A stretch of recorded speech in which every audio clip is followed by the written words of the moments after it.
Et si l'image qui restera de cette expérience était celle-ci? Ce masque d'Eliud Kipchoge, bouche mi-close, sans un signe de douleur ni même d'effort. Alors qu'il court à l'allure hallucinante de plus de 21 km/h pendant 2 heures, il esquisse même un sourire à la Mona Lisa.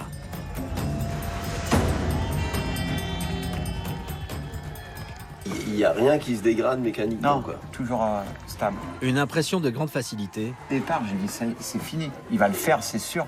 C'est acté, quoi. Qui pose des questions aux meilleurs spécialistes français de l'entraînement. Mais sur les fréquences, il est pareil. Le temps de contact, il est pareil. Tu te dis, Non, mais c'est un robot, quoi. Ça se dégrade pas.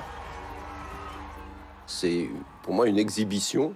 C'est un peu du cirque. C'est ennuyeux de dire ça parce qu'il met quand même un pied devant l'autre et que c'est important et difficile de le faire. Mais pour moi, on n'est plus dans les vraies valeurs du sport.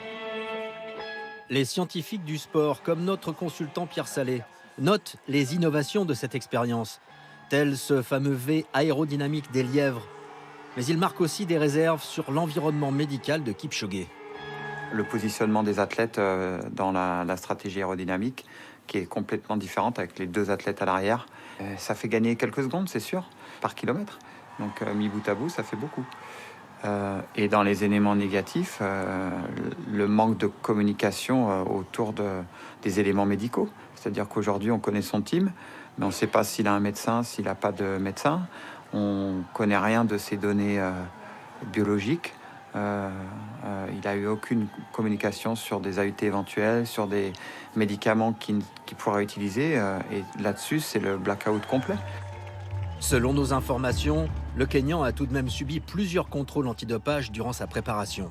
Mais il est évident qu'avec les lièvres, la voiture et la marque laser au sol qui règle l'allure, l'alimentation de main à main et peut-être des chaussures dites révolutionnaires, Eliud Kipchoge a pu économiser entre 5 et 7% d'énergie.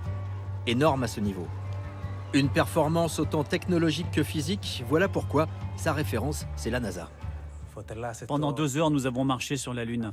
Et depuis, nous sommes redescendus sur Terre. Entre Derek Clayton en 67, premier sous les 2h10, et Eliud Kipchoge, déjà lui, en 2018, premier sous les 2h02, il a fallu 50 ans pour faire gagner 8 minutes au record officiel du marathon. Et hier, d'un coup, 1h59 minutes 40 secondes. Ce temps ne sera pas homologué comme record du monde officiel. Mais pour les millions de coureurs sur la planète, et d'abord pour ces milliers de fans au Kenya, c'est bien Eliud Kipchoge, petit homme de la vallée du Rift, qui, le premier dans l'histoire, aura posé le pied sous les 2 heures.